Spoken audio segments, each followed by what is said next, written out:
Oh, awesome, the installer crashed. That's my favorite.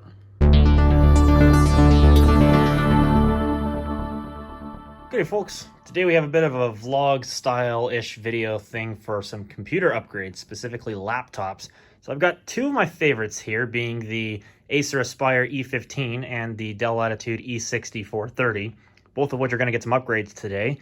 The Acer being the RAM that you see, this 8 gig DDR4 2400 megahertz stick. Although the RAM that's in there is 2133, this is compatible with 2133 megahertz, so it should be fine, even though it's Kingston RAM in the laptop right now, and that's P&Y, but I don't think it's going to make that big of a difference. I got some thermal paste here, just the Corsair TM30 stuff, nothing too crazy, but it should work. And then I got this SSD here, this P&Y CS900. I have one of these inside of this Acer Aspire, and while it's not the fastest SSD in the world, it does get the job done. And they're fairly cheap for what they are. So I figured, what the heck, we'll throw that into this Latitude. And while I'm at it, the thermal paste is going to be because of the fact that this thing needs a repaste, because as I mentioned in a prior video with this machine, the CPU and the GPU both run at very hot temperatures, upwards of 90 to 100 degrees Celsius. So yeah, we probably ought to get that taken care of. But we're going to take care of the RAM first in the event of this Acer, because I want to make sure that that's actually going to work, because that was an additional expense that I probably didn't need, but it's whatever. And I apologize for the background noise, but it's hot as balls in this room right now, despite being like 60-something degrees, so yay. And I only have like one computer on, so yeah, the sunshine definitely does its wonders. Although I'm hoping that it cools down here pretty soon, because it's starting to rain, so I don't know. All right, screw blister packs. I can't be bothered to deal with these damn things, but it is what it is. So we're gonna see if we can get this out of here with one hand. I don't know. Knowing blister packs, you might be here all day, but hopefully it's not gonna be the case. I can just get in here and heck yeah. All right, I ain't no CompT expert, but that's definitely an approved way of getting RAM out. And I know it's mismatched, but I wasn't about to wait like a week for shipping, so if it doesn't work, then I'll just take it back and, you know, whatever, or I'll sell it on Facebook Marketplace to somebody else who can actually make use of it.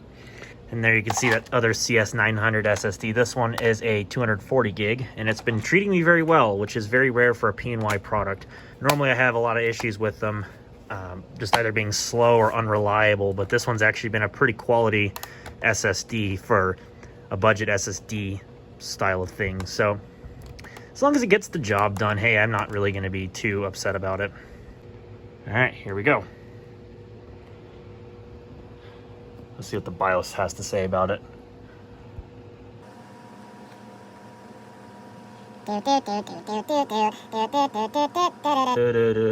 Oh, there we go. Sweet. Meanwhile, while it boots up, we're going to cut into this SSD here in the most orthodox way possible. One-handed.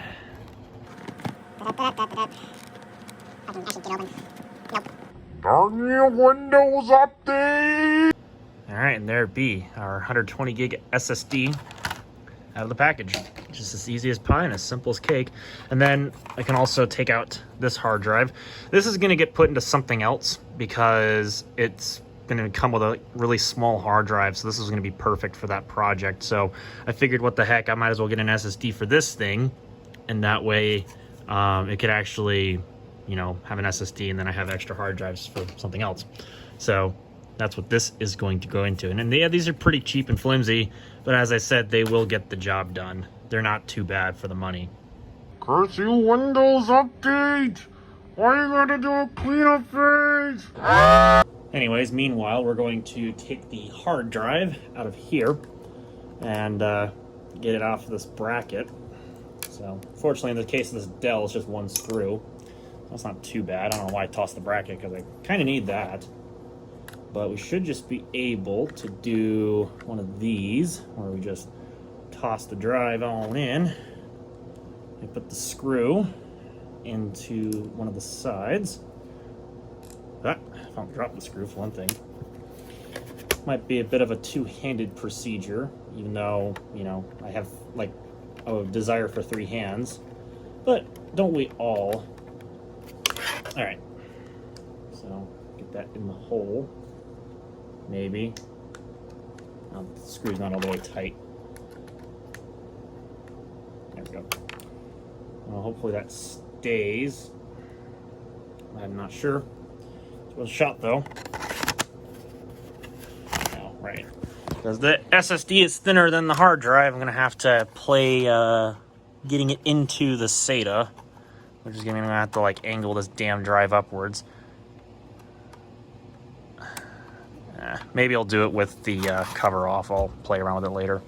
Meanwhile, Windows is booted up here, so let's go ahead and get that logged in, and then we'll double check everything. Wow, Adobe Flash Player is an update. You never would have thought that. All right. There's our 16 gigs of RAM running at 2133 megahertz. For some reason, this machine thinks it has 4 slots, which is incorrect. So my guess is that there would have been a model of this which had soldered RAM and one that has socketed RAM, which in this case, this is the one with the socketed RAM. So I don't know, maybe that had an influence. But anyways, come in here, double check everything is all good to go.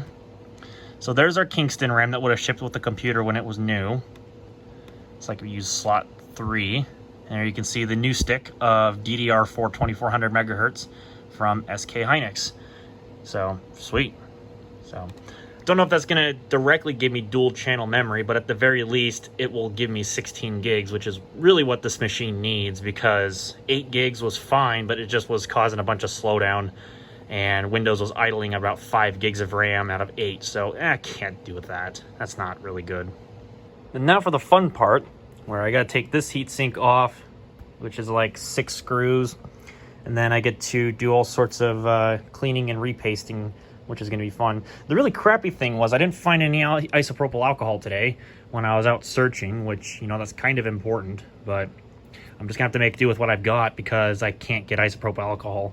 So it is what it is. I guess we'll just kind of work with what we've got. Make sure this is the right screwdriver because I'm going to strip these screws. Nope. I'll just get my better screwdrivers because I don't feel like stripping screws on a heatsink. That's just not what you do. Okay, let's see if I need to get the screwdriver out for this or if I can just take this off, because I don't know if it's going to take the fan out with it. It looks like it's going to take the fan out with it. Okay, well is there any screws for the fan, or can it just come on out? I think the fan's just held in. I'm going to put these screws somewhere where I'm not going to hopefully lose them.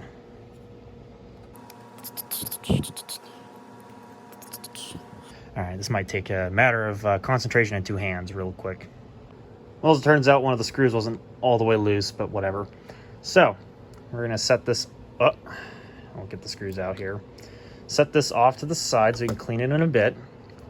See how the thermal application is on these two things. Again, this has the Intel Core i7-3740QM processor and the NVIDIA NVS 5200M, and it doesn't even look like the dies were completely covered to begin with.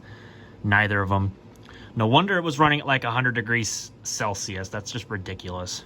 So I'm gonna grab some paper towel and we're going to clean this old thermal paste off, and then we're going to apply some of the new stuff and do a much better job. Okay, so got some lovely shiny dies, although I'm not done with the NVIDIA one yet, but its die is cleaned up. I'm just going to see if I can get the residual paste off the sides of that chip there. But the CPU is all clean and ready for some fresh thermal paste. So that's nice. And don't worry, I didn't forget the Intel chip back here. I think that's the chipset. I didn't forget it. It's there. All right, so the tedious process of repasting everything is all done, although I kind of went a little overboard on the chipset because it was a fresh tube. So I started with the chipset first and then went to the GPU and the CPU, and I put a little too much on the chipset there, but it should be okay because it's thoroughly covered. Same thing with the GPU and the CPU. I had no reserve because these things are hot running chips. So I want to make sure that every little tidbit of the dies are covered in thermal paste, just to make sure that everything gets its heat out. Like, this is a thick heat sink, so yeah. So let's go ahead and get this thing put back together, and we'll reinstall Windows, because yay, I got to do that for the new SSD. Also, the motherboard was manufactured on the 24th of February 2012. Not bad. Actually, for the sake of the video, I stuck back in the old hard drive because it's got my games on it at the moment. I don't want to install Windows yet until I know this thing's going to be stable. All right. All right, cool. And of course I got it plugged into power, so sweet. So let's go ahead and we'll get this thing on. We'll open MSI Afterburner and we'll try launching a game and we'll check the temperatures. I'm expecting them to be maybe a little bit better, if not the same, but I'm just hoping that the thermal application is going to help protect the chips now from overheating, because before, like I was showing, they just barely had enough on them to even cover the edges, not even the full center of the die, especially the CPU.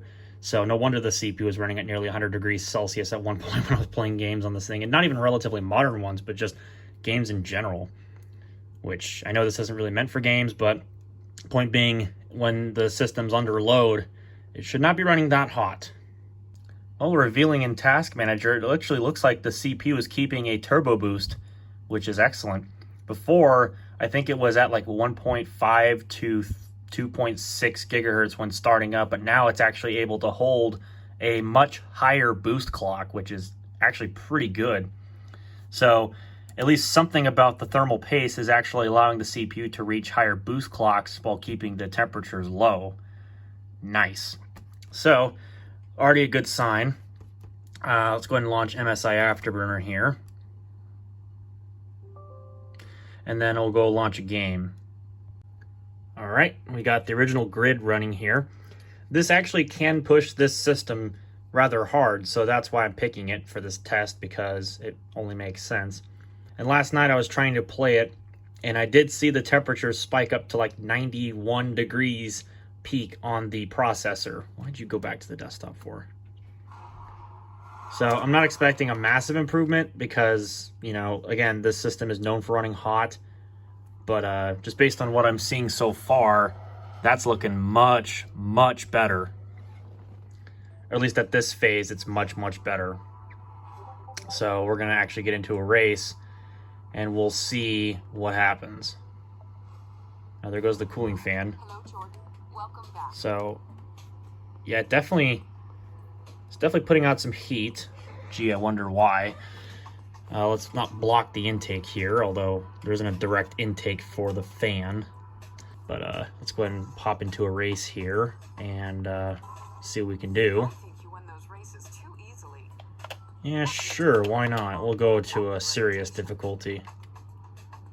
Is that something I can do? I don't know. We'll try it. Alright.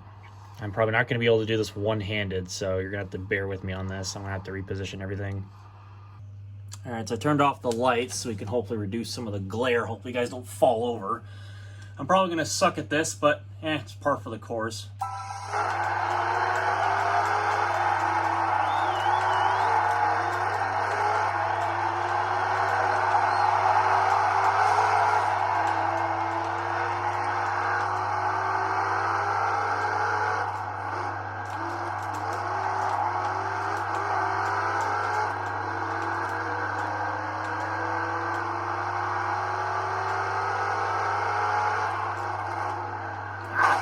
See, I told you guys. Oh. Someone spun out. It looks like it's Andy Kimberly. Somebody else gets the blame. Yes.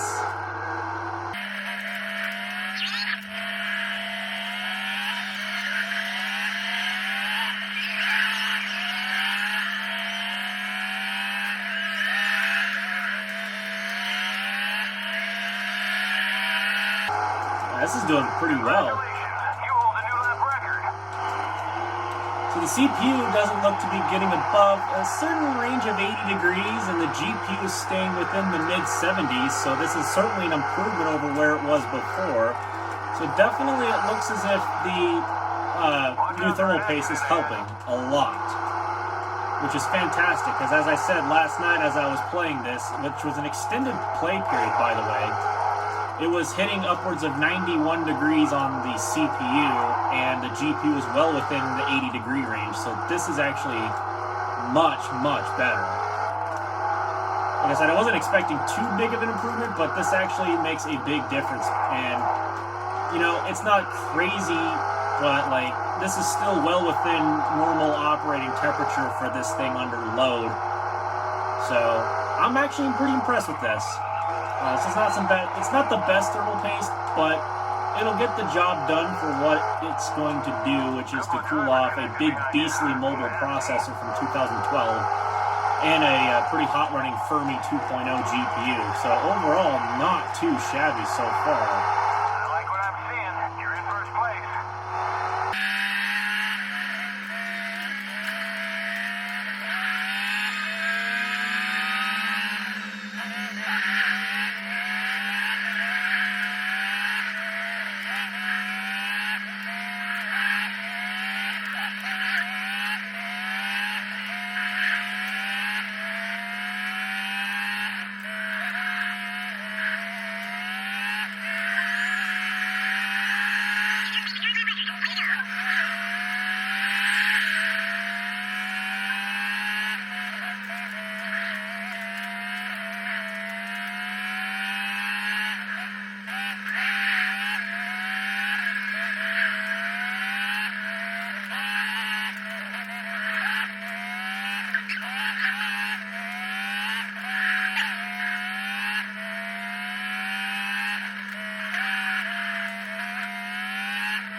What a win!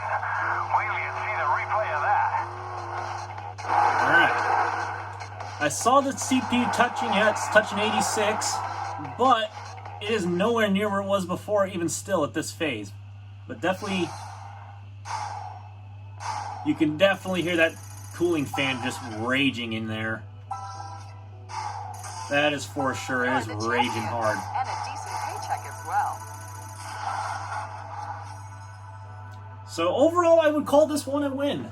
It seems to be running a lot better as far as thermals go. I wouldn't call it perfect, but then again, the E6430 with these specifications is known to be toasty anyway, so every little bit that I can help get out of this machine is probably worth doing. So I would say that is a win. Alright, don't mind all the notification sounds in the background, but I actually decided to do Ubuntu this time, specifically 2004 LTS, because I wanted to see how it runs on this computer with a solid state drive, as well as obviously 16 gigs of RAM and dual channel. Since Ubuntu 2004 LTS finally has fixed the irritations of the discrete graphics switching issues with these Latitudes, particularly these NVS Quadro cards. So it's finally nice to be able to use Linux on this computer for something other than trying to troubleshoot NVIDIA graphics drivers, because I swear it's been awful. But it seems like it's actually functional, or at least to some degree it's functional enough inside of 2004 for a machine such as this, to which I can actually justify the installation. So I figured, what the heck, I'm going to give it a try. We're going to see how it runs. And the reason why I'm doing it on here is because, unlike Kubuntu, Ubuntu actually has the additional drivers panel, which they removed from Kubuntu. I don't know why they did that, but yeah. So I can actually like switch drivers around in here, because I couldn't do that on Kubuntu. I mean, it would automatically install and configure the wireless driver, but the point is that, you know, I shouldn't have a missing additional drivers panel in Ubuntu or some Ubuntu derivative. It should automatically have that. So I don't know. I've gotten used to the standard Ubuntu enough with the GNOME desktop that I can satisfactorily use it, and I know it's probably the most compatible, but point being, you know, Kubuntu is still my favorite just because of the sheer amount of customizability, but, you know, Ubuntu by itself is going to be the most stable, so what the heck. So I'm getting all the updates downloaded during the installation so I don't have to do it later.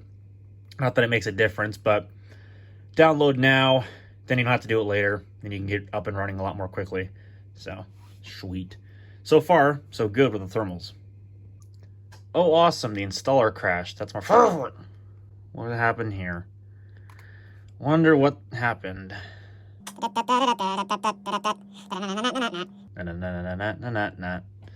Oh, problem was already reported in the bug report displayed in the web browser. Oh, well, I'm pretty sure it's going to open that as soon as I get tossed into the desktop. Whenever that loads, or... Oh, no, it's going to load the web browser right now. Okay, sure. What is the problem? Installation fails with could not configure libc6 or libc6 for i386. Could not perform immediate configuration. What's the problem? Oh, install Ubuntu desktop on hardware with an NVIDIA card and select to install third-party drivers. Oh, yeah, I remember that issue. That happened a lot with this machine on the beta. I do remember that. I remember having to submit a ton of bug reports because of that. This is why you run betas if you know what you're doing, because stuff like this actually helps a bunch. Yep, connected to the internet using an Ethernet cable, and yeah, interesting. System has NVIDIA card and secure boot enabled.